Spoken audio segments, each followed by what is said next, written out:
So last of the gym visits here on my trip to Cork. I'm in Nebula in Bishopstown. Incredible facility. We'll take a little look around, and most importantly, we'll get to have a chat with the man himself, Adam. Hey guys, how's it going? How are you? So delighted to have Daire here in our Bishopstown facility. I'll give you a quick look around to show you what we do, show you what we offer, and how we help people.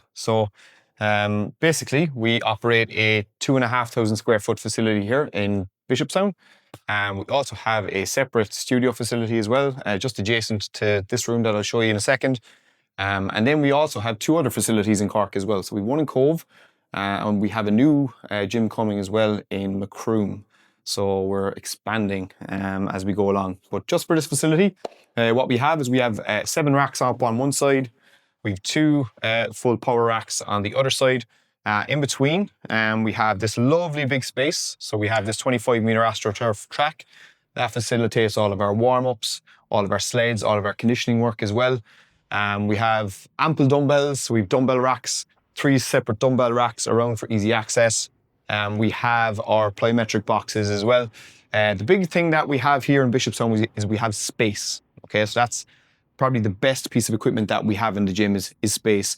We try and make sure that whenever our members come in, both in Cove, Bishopstown, and also in our new facility in Macroom, we think ahead. So we're trying to solve problems.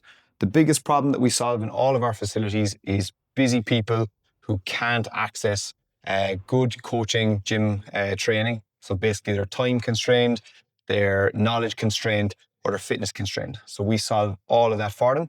So basically they book in on their app, they turn up, coach is here, coach is ready, they know they're coming, they have their area, their personalized area set out. So it's a group personal training facility that we do. And they have the equipment set out, and then basically the coach walks them through from start to finish everything. They show them the exercise, they explain it, they tailor it specifically for them. So that's our facility here. In terms of the equipment that we have the best of the best. We have black box equipment. We have Eleco plates. We have ample bars, all different weights, from 7 kilos right up to 20, and including our track bars then down the back, which are 25 kilos then as well. So yeah, so really good facility there, as you can see. We're always maintaining and upgrading our equipment. We provide all of our training programs through our TV screens. So basically people can see their training, and they also can access that through the app on their phone as well. So we have all of their training programs on their phone. So it just means that they can always access the programs. So we have a lot of members, actually, it's June now, so we have a lot of members that are away on holidays, but they still can train because they have the access on their phone. We track everyone's training as they go along, so they can track it individually. And then we see it on the flip side, on our side. We do have a manual whiteboard down here that we track as well, which serves as a really nice community bonding experience at the end of every session. So people gather here, all of our members gather to update their weights for what they lifted in the session. And every 12 weeks then, so as part of our annual program, every 12 weeks then, we do our testing days. So we do squat, bench, chin up, and our row. Basically, we're focusing on our big movement exercises, big strength exercises. We also do body composition testing with all of our members as well. So basically people know that they're making progress, and we do that every 12 weeks or quarterly. So it just means then that people know that they're getting fit and healthy. And we also have lots of other member days as well. So loads of stuff going on in Nebula. So it's forever keeping us busy. So it's great. Studio gym.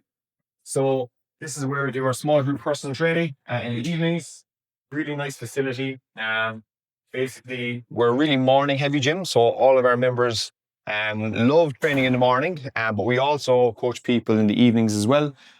So we facilitate our small group personal training. It's where people can get a little bit more one-on-one contact with the coach, just basically due to the size. We do limit the space in here to 6 people.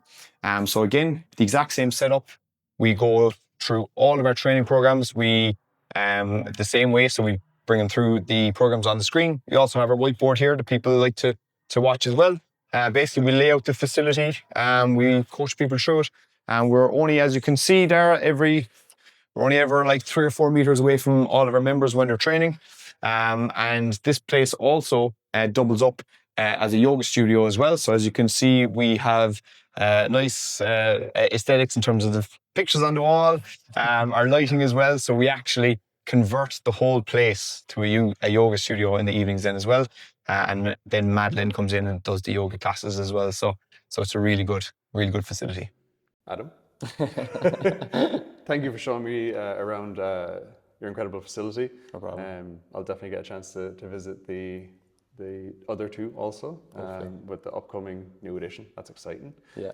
Look, before we dive into it, why the fitness industry? And I know you didn't have a very straightforward kind of trajectory to, studio and business ownership.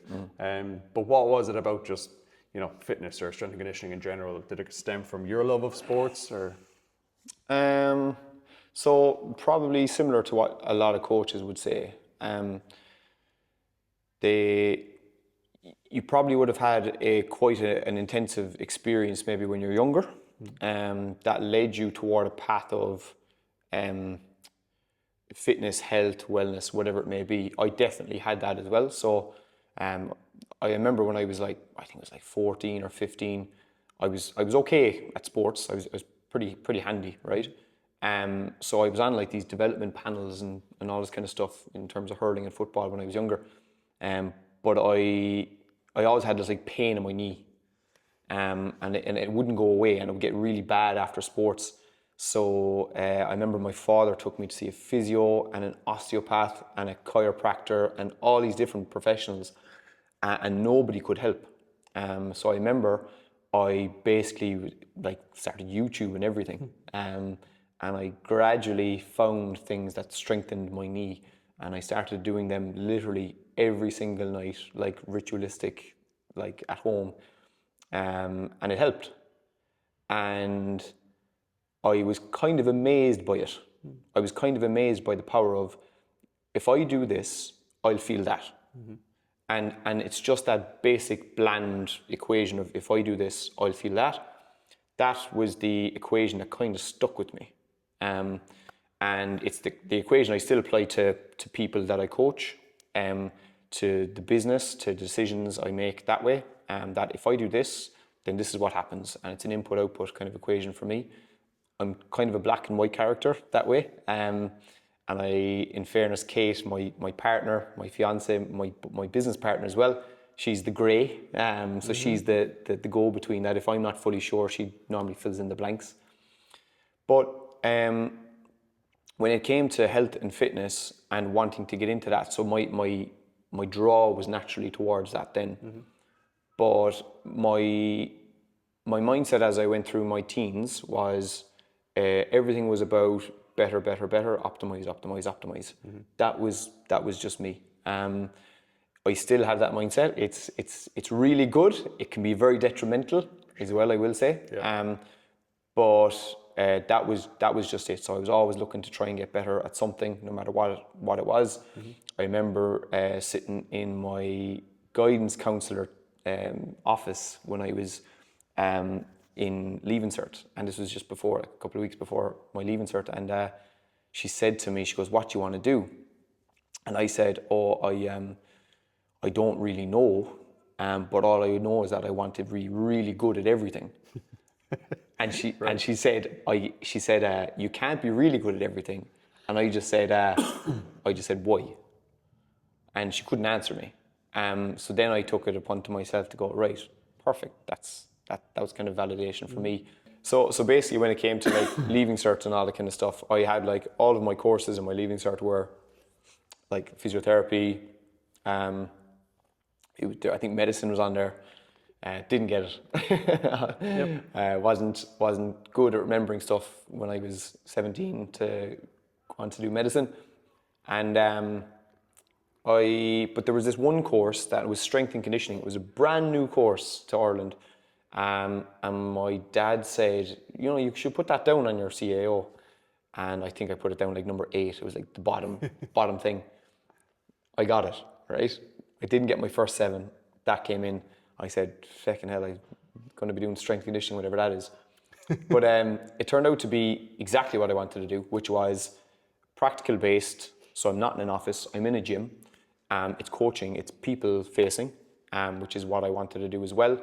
and it's kind of at the coal face, which is, you're directly helping people. I knew pretty soon in the whole thing that this is what I want to do. I want to help people, and I want to do it really well, and I want to do it, my way. I went out and I got loads of experience from different places. I worked in different gyms. I've worked in what I would call the four corners of health and fitness, which is like I've worked in academia, I've worked in education, I've worked in sports, and I've worked in the private sector as well, so gyms, etc. then as well. So I've gathered a fair amount of experience, and then when the opportunity came up to do something ourselves with Nebula, we felt we were in a good position to do something ourselves that filled a gap in the market. So that's kind of a long-winded way of me telling you kind of where we got. Amazing. And take us through Studio One, and what was that? Well, number one, the process, and what was I'm going to be a studio owner here. Yeah. So back in around 2019, 2020, I was a sole trader. So I was just doing PT for myself. Probably like thinking I was better than what I was as a coach, right? Because I was just working for myself. And when I was working for myself, I had no one to pay. I had just myself to pay. I could fix my own hours, and that was really good. Obviously, that's what a lot of people aspire to. But I felt that I myself, and I set quite high standards for myself in some regards. So I felt that I was actually not being true to myself. I wasn't challenging myself enough. Was I providing the best service possible to the people that I was coaching? Maybe I wasn't, on retrospect. So when the opportunity came up to through my own GA club, and I'll reference them in a second, when the opportunity came up to have a facility whereby I could see people individually but grow a business from, basically like plant a seed essentially of a business, I jumped at that. COVID kind of expedited that process, because with everything locked down, it actually gave me time to paint the walls, buy the equipment, learn how to do X, Y, and Z business-wise, work with SAOR, which was probably the biggest thing. When I reference them in a second, but and how that process came about. But just going back to my own GA club, if it wasn't for Cove GA Club, I definitely wouldn't be, and I can say this with absolute surety, I wouldn't be the person I am, and I wouldn't be as motivated as what I am, and I wouldn't have the network of people that I have both in Cove and outside of that. And I'll always say that, like, obviously we're in Bishopstown GA Club here now, which, part of the GA fraternity is really important as well. But like what my club gave me is something I'll never be able to repay them. So they gave me a lifetime of health and fitness, of community, of friends, of sport, of achievement, of everything else. They're there at the highest highs and the lowest lows. They kind of wrap the arms around you in both cases, So I'll always try and give back to them as much as I can.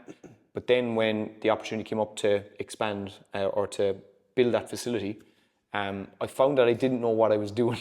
Okay. So I went in sole trader with a gym, painted the walls thinking I was the bee's knees, and I think we had like 6 clients, people who just kind of knew us, because we moved from that sole trading, moving around Cork, to now this is where we are. So we had like 6 clients, and I remember I got a message on Instagram one day, and it was Shane, and I said, "Who is this guy?" He wasn't looking for training, and he was like, "What's the story?" And I actually thought it was a spam. Where you get like spam messages, and I think I actually ignored him for like a month, and he came back again, and he said, "Hey, Shane here again." Just so I kind of went, "All right, what's this?" And he'd been put in contact with me via one of your other members, Darren, Sigans from Uplift, and thanks, Darren. Great guy. And Still with us, still growing. Yeah, still going. And so Shane was kind of relentless, and I think I pushed Shane back for about 6 months. I think I said, "No, we're fine. We're going to do things our way." I was a bit stubborn, and it was a bit of like, you know, that Dunning-Kruger syndrome. I didn't know what I didn't know. When it came to business, and so then I started working with Shane, and I swear to God, like, it was the biggest. Myself and Kate were sitting down in the kitchen one day, and we kind of looked at each other going, this is a lot of money. Like, are we going to be able to do this, you know? And I remember the first conversation with Shane, he goes, look, what do you want to do? And I think we said to him, if we turn over eventually, not even in the first year, but eventually, if we turn over 30,000 euros in a year, not even the first year, in a year, we'd be like happy. Shane still references that message or that line I say. Just to bring us back to reality. And I remember he laughed, not like, you know, in a condescending way. Not in a condescending way. He's like, really? Yeah, he just laughed and he said, he goes, no, we're going to do bigger than that. Like, and I just went, and from there then, I suppose he was kind of holding us by the hand for a while, saying, look, come this way, and definitely challenged myself on some of my conceptions about the fitness industry. So when I was a young coach, I probably thought of, large scale group training. That's not effective. You need to personalize everything, you know? Yeah. How can you be a good coach? Whereas, you know, if you came into one of our facilities now, you know, we do have group-based training, and it is individualized, it is tracked, it is progressed, it is tested, and we've worked really hard to make sure that that is the case. And now we have a fantastic operation going, I'm delighted to say. And we've an absolutely super team that are bought into that as well, which, you know, is not easy, but it's well worth it, you know. So that's kind of how we got the first facility up and running. Very shortly after that, we got a call to say, look, do we want to come up here and do a similar service in Bishopstown? And we jumped at that as well. That was a stressful enough period, because I think within the space of a month we had gone from no gyms to 2 gyms, and so we had to learn quick. Yeah, and it was more of it wasn't effectively, I want a second location. It was probably always in the back of your head, but it wasn't like I need this, you know, now, and then it just kind of came about organically. Very organically, yeah. Just through our contacts, again, within the GA fraternity. I wouldn't say that, like, I definitely wanted more facilities, but me as a person, I'm a sucker for pain, like, you know. I love challenging myself. I know most people in the fitness industry do. They love it. Yeah. They love, you know, maybe is it stress addiction? I don't know. But yeah. I think it's that continual journey to perfection, maybe, even though we all are aware it doesn't exist. We still kind of like to chase it, though, at the same time.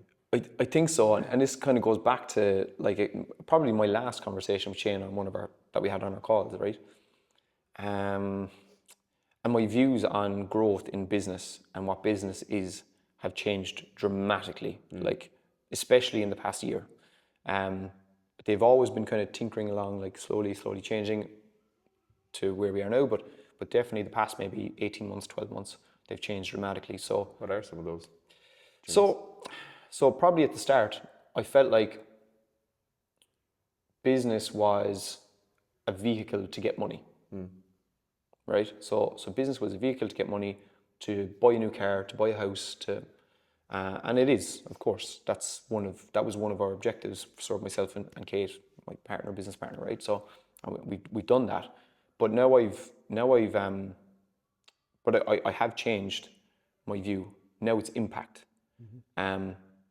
At the SAOR Business Forum there yesterday, I asked that question, because it's bouncing around my head at the minute. So I asked some of those fantastic coaches who were on that panel, what is it besides the business that's driving you? Obviously, some of the answers that we got back were really powerful, because I think that, you know, you can focus on, look, running sessions at 6 a.m., 7 a.m., 8 a.m., you know, you can focus on the detail of the day, But then as the business owner, and as Shane has been telling me in our calls, is you need to step back. You're the 6 month plus guy now. You're not the day-to-day guy anymore. You're the 6 month, 12 month plus guy.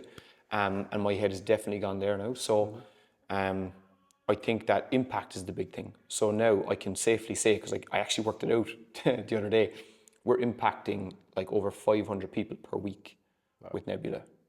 Soon to grow again with a new facility. Yeah.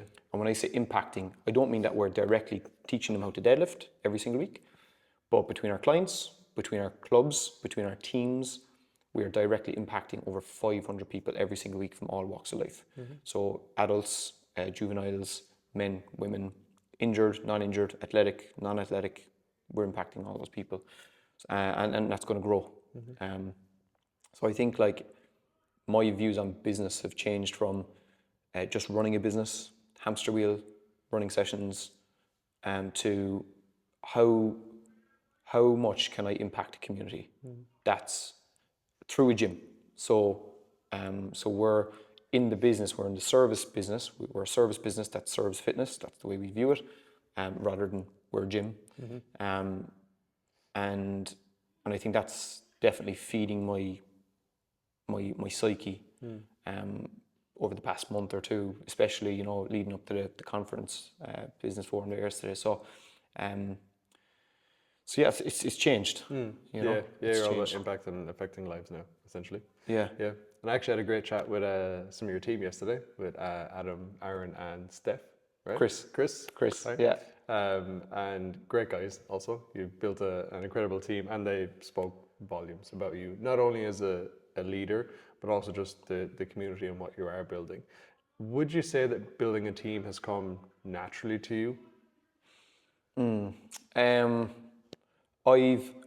Yes and no. So I've been involved in team sports all my life. I know what it means to be part of a team. I know that you have to do the selfless stuff first before you get the reward, and you get any glory or gratification off it. That's the way I've always operated as part of a team. But it didn't come naturally to hiring, setting expectations, probably, you know, hard and soft communication, were skills that I definitely have been chipping away at and learning as time goes on. As Kay would probably tell you, at times I'm not the most empathetic of people, because I do think black and white. You know, if something's not done, you know, I think, why isn't it done? Sure, it's meant to be done. Which again is a very common thing in the fitness industry. I'd be the exact same as that. Would you? Yeah.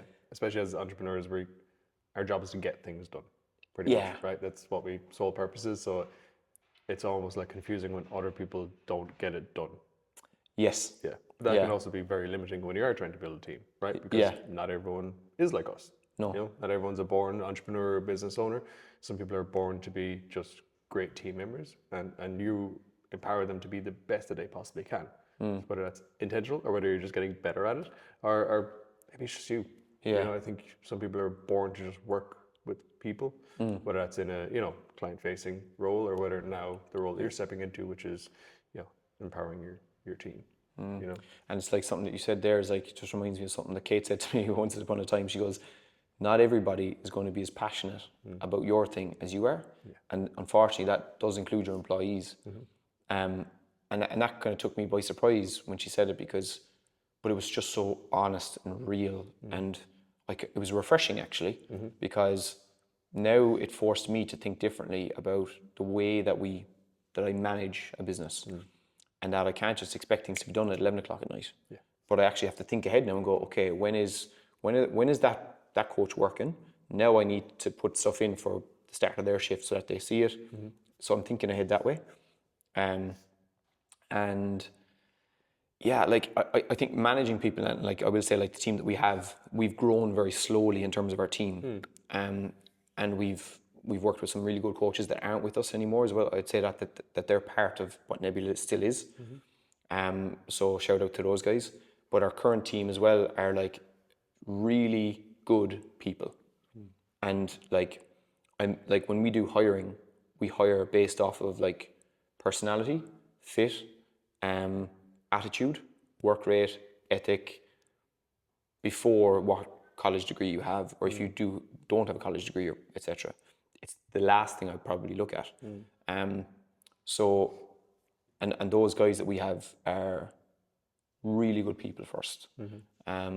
If I was to, and we give them these scenarios in interviews, it's not a trick question. They're very honest. They're very, you know, if I was to ask them, so one question we ask in our interviews is, you're coaching a session, big session, somebody in the corner is crying. What do you do? Ignore that because I'm terrible with emotions. I go to the opposite end of the gym. But That's a great question, though. Yeah, it is. because it happens. Yeah. It happens all of the time. Or if you're coaching a session and you suddenly realize that the person who was in this space over here is now gone. There's no sign of them. What do you do?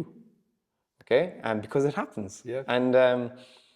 And we like those. What the coach says tells a lot about, obviously, their calmness, their ability to think, right? That's one thing, but it's just their empathy. Yeah. So a lot of coaches would say, "Oh, I'd put their bar away," you know.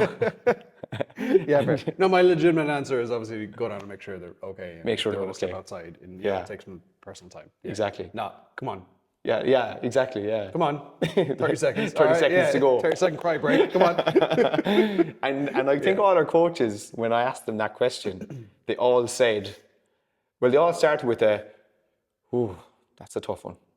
They all started with that. Yeah. Which is telling me that it's hitting them. Yeah, It's hitting them here. It's a good start. Straight away. Thinking about it. Yeah. Uh-huh. And then they've gone, okay, I'd actually go over and check on them. And I said, that's exactly what you do. You go over and you check on them. You know. So there's but that's not something that you're taught in college. You know. Yeah. That's something that you have or you don't, or you learn it. It's life. That's life experience. Exactly.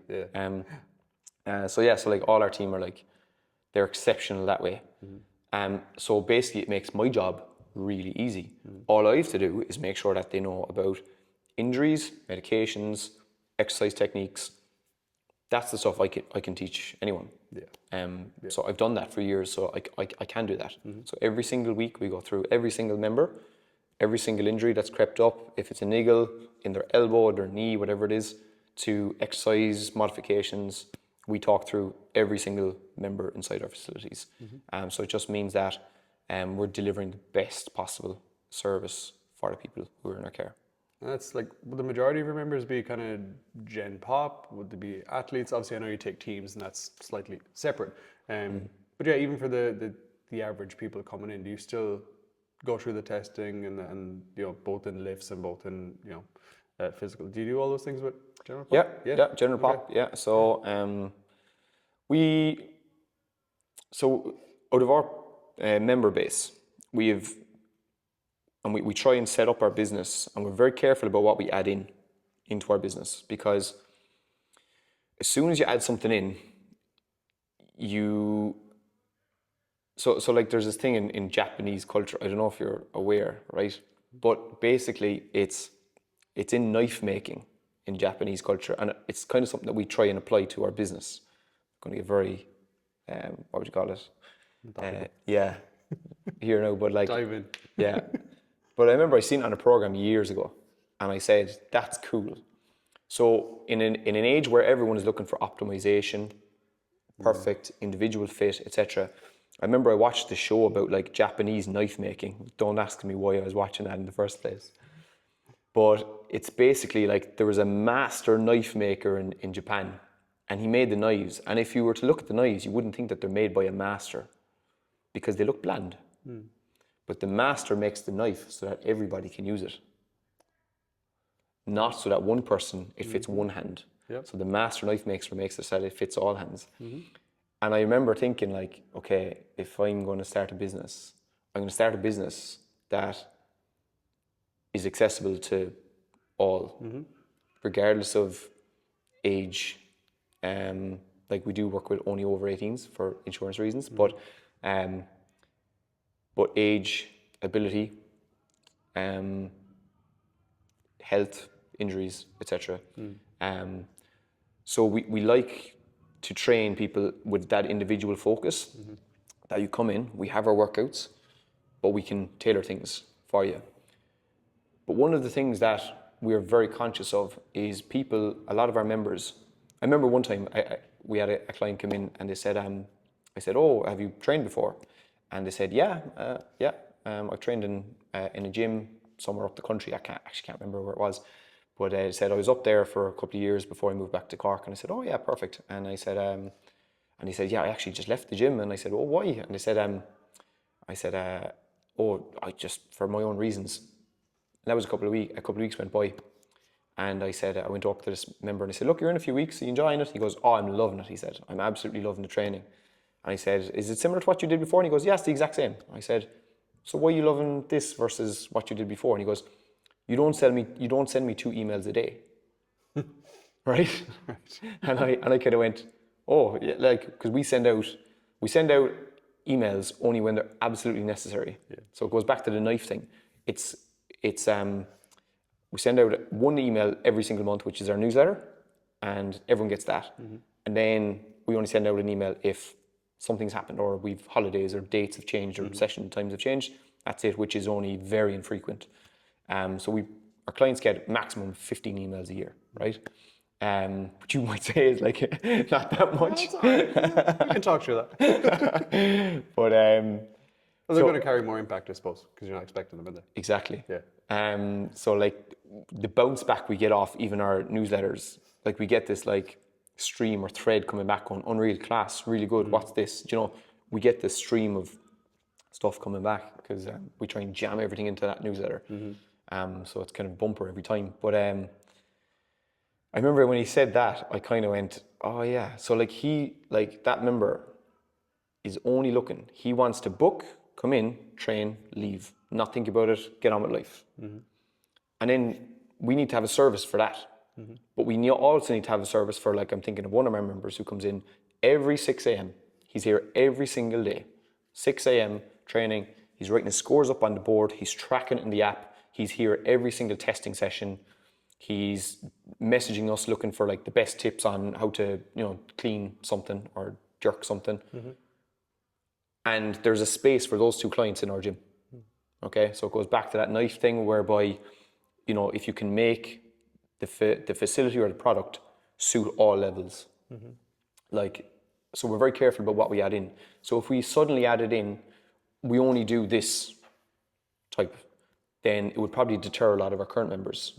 Yeah, it would really spice things up for some of them, but we're very careful about what we add in. So it's the same thing when we hire. Going back to your original question, we hire so that we only add it in very gently and we kind of taste it. And we add it in again and we taste it again, a bit like cooking, and we try and get it right. So I wasn't in a good place to get it right first time. Yeah. So I had to learn. We've had some bad hires, I think every place has, that haven't worked out. And, the saying of, hire slow, fire fast, we've done that. It's never nice to fire, but you have to do it in order to keep your members happy and in order to actually help that person as well. I think that person that you fire, you have to help them as well, which I think, we've done empathetically all the time. But I wasn't ready personally. I know what it meant to work in a team, didn't know what it meant to manage a team. Yeah. Whereas I'm learning that like on the job every single day now. And I will say that that's great fun. So I have a good friend who runs lots of gyms as well. And he said that the best part of like growing a business or running a business is the person who you have to become every day. So you have to be a new person every day. So I'm a coach some days because I still do a little bit of coaching. I'm a kind of a boss some days. I'm a manager on other days. I'm a bit of an older brother some days, which I lean into as well. And so it's really fun. And you've mentioned Kate a few times, obviously your business partner, and recently fiance? Yeah, we got engaged in February. Congratulations. Thanks very much. We're both delighted. I would say, everyone kind of says like, oh, she must be delighted. I said, we're both delighted. Good. That's all that counts. And how long are you guys together and how do you find working with your partner? Yeah, good question. So like we're together just over 13 years, so a long time. And yes, we did only get engaged in February. So we were together 13 years before we got engaged. But So the wedding's going to happen in 13 days then. yeah. How that works. No? yeah. We're trying to get a shotgun wedding. But no, like, so we're together quite a long time. So we know each other since college. Kate was, you know, she did study the exact same I did. So we've a lot in common in terms of knowledge. But she's, like, I keep saying to her, but she probably would disagree, but she's probably the superpower of the business. I'm the what would you call it? I'm the cogs and the bolts and the nuts and the things that makes things move, but she's the oil, you know? Yeah. Because, you know, the cogs and the nuts and they can't work without the oil. So definitely she's the things that make the business go smooth. So she's really good with her gut on some things. She gets people. She knows exactly. So I might have a question about a service or a product or whatever it is that we might do, or like whatever event, and I'll run it by her, and she'll kind of look at me and go, "What are you on about?" You know what I mean? And I kind of go, "Yeah, okay." I kind of Rein it back. Yeah, rein it back a small bit. But, you know, but yeah. So, but like in terms of working together, it's definitely like been something that we've clashed on. We probably have fallen into roles, whether we knew it or not, whereby I do tasks and she does tasks that neither of us do. And we both do similar tasks on some things, but in terms of like working together, like it can be stressful, definitely, and it can impact our personal lives because you're going home and for the first 10-15 minutes of having dinner, you're talking about what members were in, what members weren't in. You know, is there an issue with work? Is there an issue with the staff?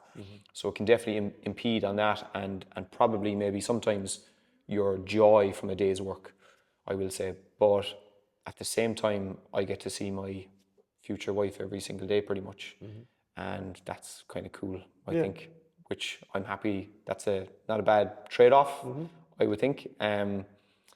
So we're kind of happy with that, you know. And I think one thing that we've actually been working towards over the past maybe 6 months is kind of, we needed to sit down and do like a conversation about what are both our aims, because we're both like directors in the company, owners of the company, right? So like we need to sit down and go, if I want 5 gyms, do you want 5 gyms? Do you know, we needed to actually have that conversation. And see where we were at. So, you know, we came to, you know, we met in the middle and said, okay, that would be a happy medium. Because when there's 2 people driving a business, you need to be really clear on what both of your goals are from a professional, but definitely a personal perspective as well. What do you want for your life, essentially? Yeah. Because if there's one person going off on a tangent, another person is saying, no, we're happy, we're doing this now, you're going to absolutely clash. And that's actually going to derail a lot of the good in the actual business itself. And it's definitely going to feed into members as well. Members will see it. Yeah. They'll see when there's, you know, when members of the coaching team aren't engaging with each other or angry or whatever, arguing on the gym floor, which we don't do, because we are quite a tight bunch. Yeah. And where did you land in that happy medium? Can you tell us how many studios, how many locations? When studios, I think we said like, so we're opening number 3 now next month, you know, in Macroom, right, in Cork. So we'll settle on that for a while, but like, I think going from 1 gym to 2 is really hard.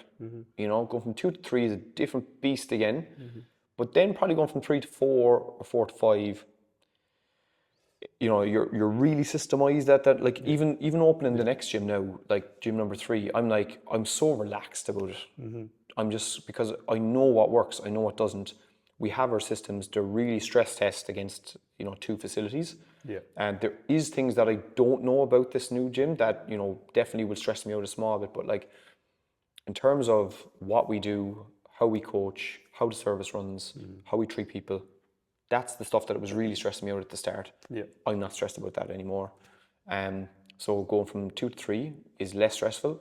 Going from 3 to 4, maybe less stressful again, maybe more stressful, I'm not too sure. Yeah, we're making the assumption that the stress drops with each opening. Yeah, right? maybe. You know, but I think like, you know, like your systems get better. Yeah, I think your, what would you call it? Your street credit or your business credit kind of goes better. your So brand. like Yeah, your your brand brand, credit, yeah, you know. So I think people know that you're not just you're not pop just up in and- it, for just a month or two, you know. Yeah. You're in it And to actually your get back. ability to lead also as well, and like I said, get better at the things that you're now working on, which is expanding your team, which is keeping them motivated and bringing them on. Because obviously, with scale means more team. More right? team. Yeah. Yeah. And how do you switch off? Do you switch off? Like, and again, this leads back to your business partner being your life partner. How does that happen? Is there something you do? Is there something I do to switch off? Yeah. I'm pretty poor at switching off. Okay, because I love to think about stuff. I think about stuff all day long in terms of and if there was a common theme across what I've told you so far, it's that if there's one thing I've identified about myself from like when I was 14, 15. So I remember when I was in school, right? I remember sitting down in school and I'd be sitting in Spanish class or something. And I'm kind of just, I felt like I was just doing this. Like, I was like, can you let me out and just let me work and do stuff? Like, you know, I just wanted to get to that stage. Like school was, I wouldn't say boring. Obviously it was challenging. I was a kid, you know what I mean? But like, I just remember feeling like, it's a waste of my time. Like, just let me out, You know, I felt like that because I there was things I wanted to do. I didn't know what I wanted to do. And obviously it takes time to figure that out. But I think, like, I think like I always wanted to optimize. I always wanted to grow, learn, try, you know, fail, you know. I viewed failure as a fantastic thing.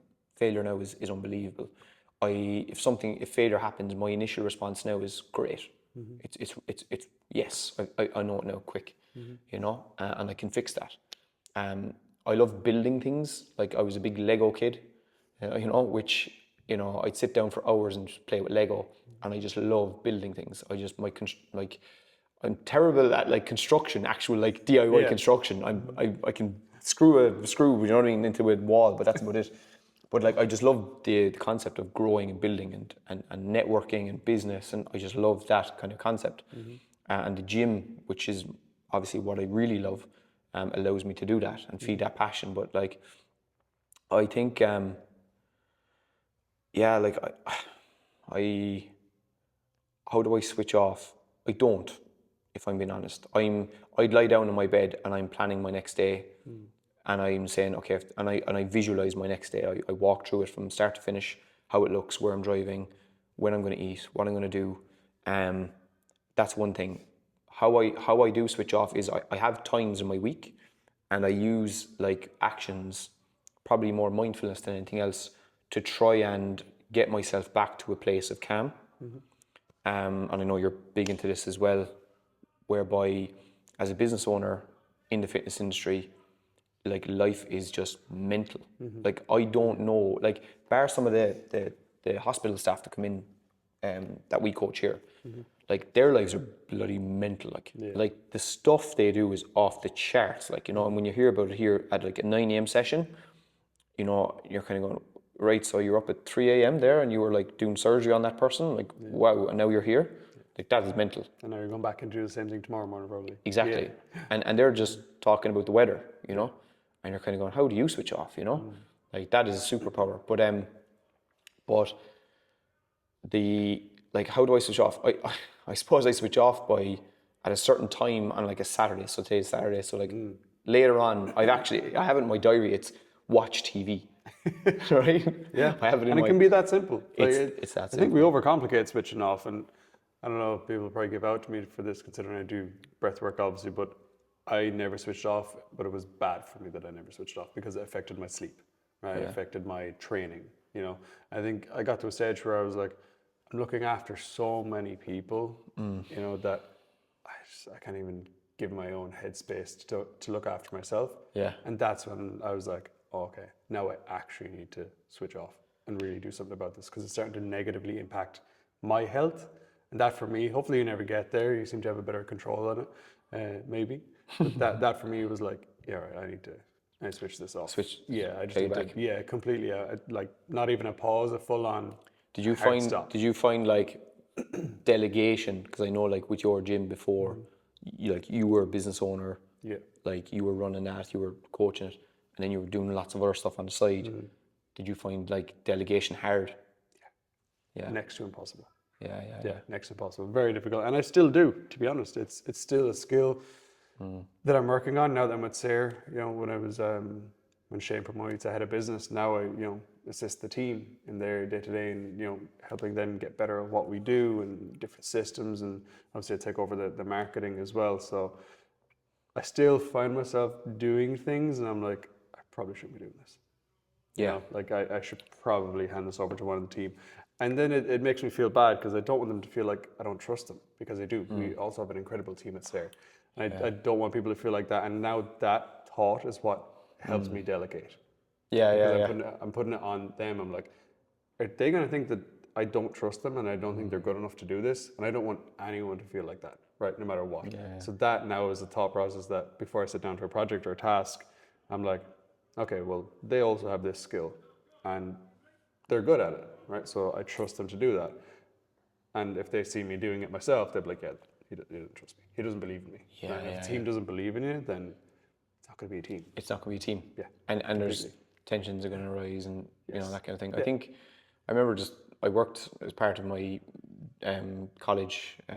I did my degree is I had to do work with the fire service. So it was pretty. That'd be interesting, actually. Oh, it was amazing. So I had to basically hook these guys up to like heart rate monitors and make sure that when they're going into burning buildings, I'm reading like what the physiological data is telling me, right? All that kind of stuff. Super interesting. Incredibly. I could talk about that for next hour, but we Oh won't. yeah, we won't. Yeah. I've written a book on it. I can send you the book. But please do actually. No, that'd be super interesting to me. Yeah, I'm it's a data nerd. Like, data nerd. Yeah. It's amazing. Yeah. So we were actually interviewing there last week, and there was a guy, and he's a firefighter, and he was interviewing for a role in one of our gyms. And I said, he was telling me about firefighting, and he said, I'm a firefighter. And I said, I know. I know exactly what you do. Because I've done it. They've chucked me into a burning building before, and it's a scary scenario. But basically, I remember watching, and there was the head fire chief. So basically, the truck rolls up, building's on fire. The head chief gets out, and he stands there and looks at the building.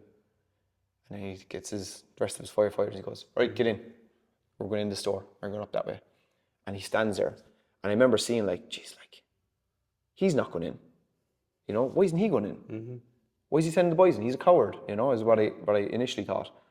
And then afterwards, when we were doing the debrief, because you have to do a big debrief after that, and you clean every single piece of equipment and all that kind of stuff. Yeah. And I remember he was telling me, he says, if I go in, I can't control what's going on. So I have to stand back, and what he was doing, he was counting the amount of minutes of everyone's tank of air inside. And as soon as he recognized that one person's tank of air, he's straight in the radio going, get Jimmy out of there now, because his tank of air is going to expire. So basically, Jimmy had to come out, new tank of air, right, Jimmy, you're going back in, I have you on the timer. That's what the leader does.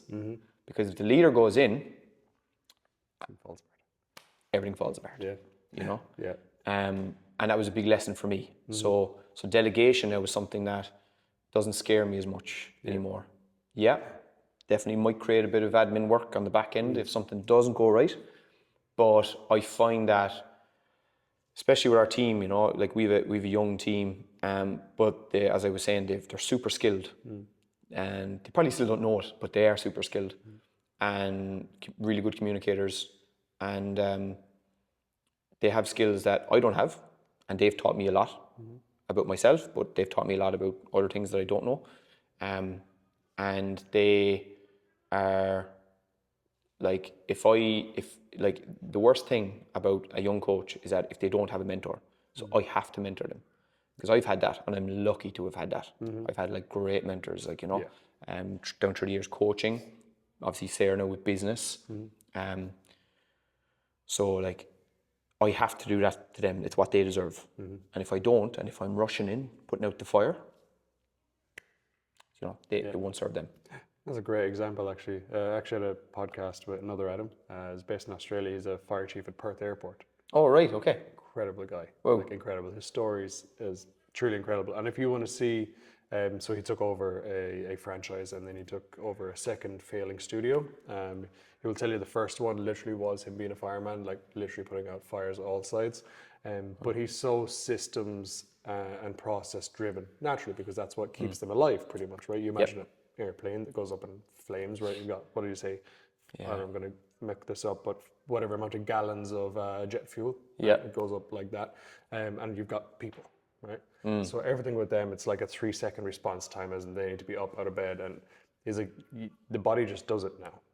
Like, it just does it. He's like, we don't think about it. You know, you're in the moment, obviously, because you have to be, but he's like, we're so process driven and we're so used to these environments that it just happens.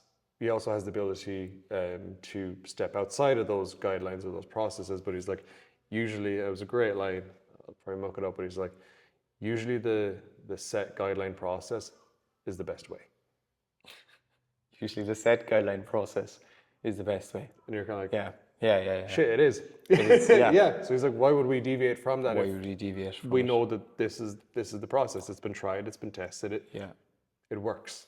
And generally in like those like tactical occupations, so like the fire, but also like military, police, etc. When you deviate from the actual process, you will probably save yourself, but you might hurt somebody else. Yeah. So I think that's kind of the lesson in that. Like, you know, but really, cool. Super interesting. If you haven't listened to it, I highly advise you listen to it. Yeah, absolutely. But so for then when he went into business ownership, he didn't think that any of those skills would apply, but I was like, all of those apply. You know, the areas that he struggled with were sales and marketing, right? Okay, understandably so.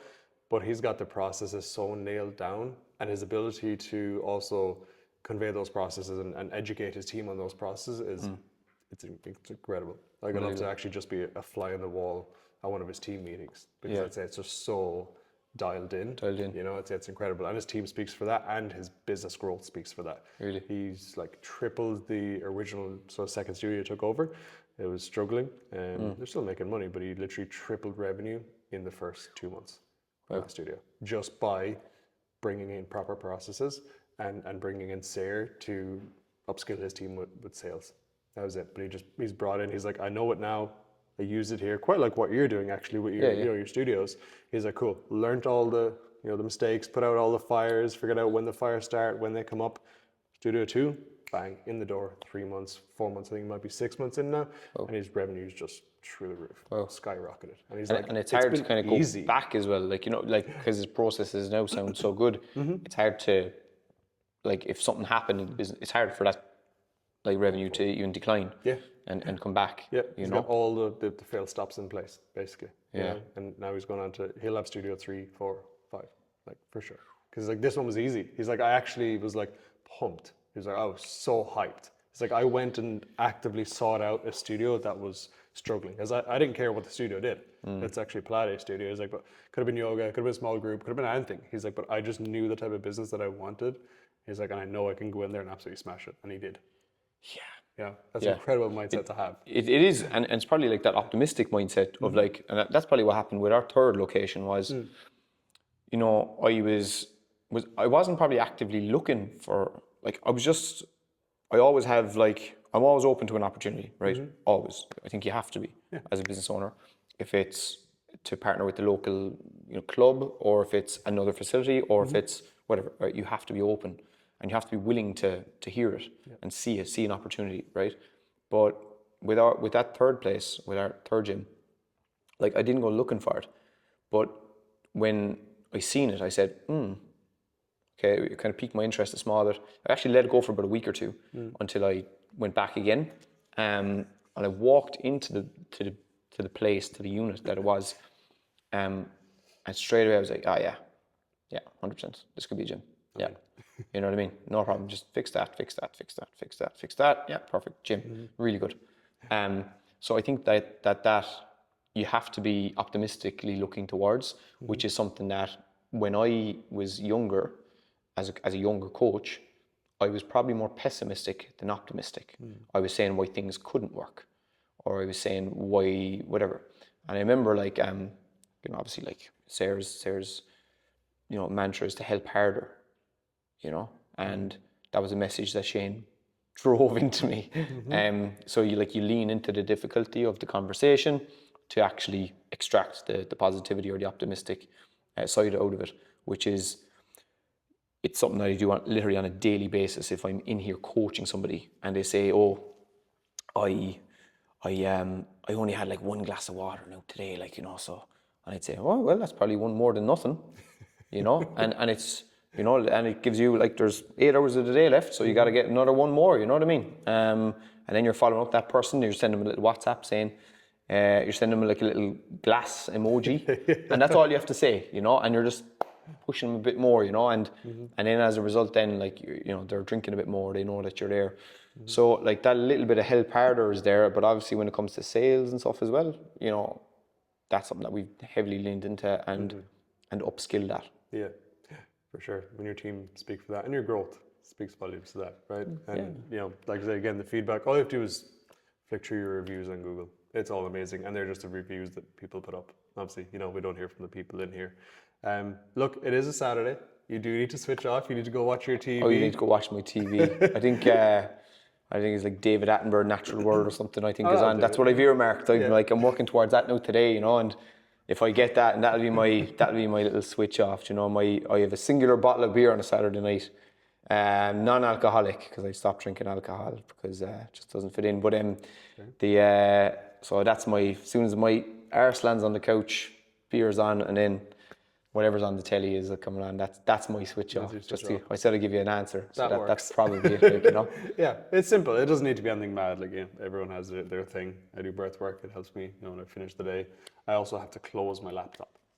I don't know what it is, but when I close that, or when I turn off my computer, could be 4, could be 5 o'clock in the day. That's and then I'll go take a couple of minutes, or self works from home as well, so we're always kind of in the space as well. So we both kind of do it. It's I'll go take 5 minutes, do my breath work or something. Try to stay away from my phone as much as I can, or just simply sit.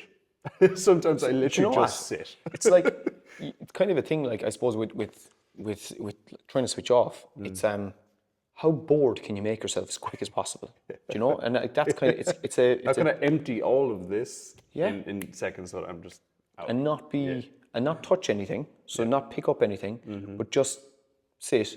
And you're just you're staring at the corner of the room or whatever, and you're just getting bored. Yeah. Because that's actually, I found, that's when you start getting creative. Yes. Yeah. That's when I start thinking, do you know what? I could actually do whatever. I could make that thing, and then it's better. Clarity. Yeah. Clarity. And I remember. Sure, I think every business owner, they don't take a holiday for the first 3 years of business. Yeah. We did that. And I remember myself and Kate went to Portugal. I think it was Portugal for 4 days, right? South Portugal. It was a long bank holiday weekend, and we took a weekend break. Yeah. Yeah, it was just a weekend break, really. I think it was. Yeah. So we went to Portugal for 3 or 4 days, and I remember I came back and I my diary was just full of notes of things to do, different ideas, and and I came back and I was on it was on whatever, you know what I mean? But it was I was just working through all these notes, trying to improve and upscale and all this kind of stuff. So I think ideas come when you're actually bored, when you're switched off. That's easier said than done, though, isn't it?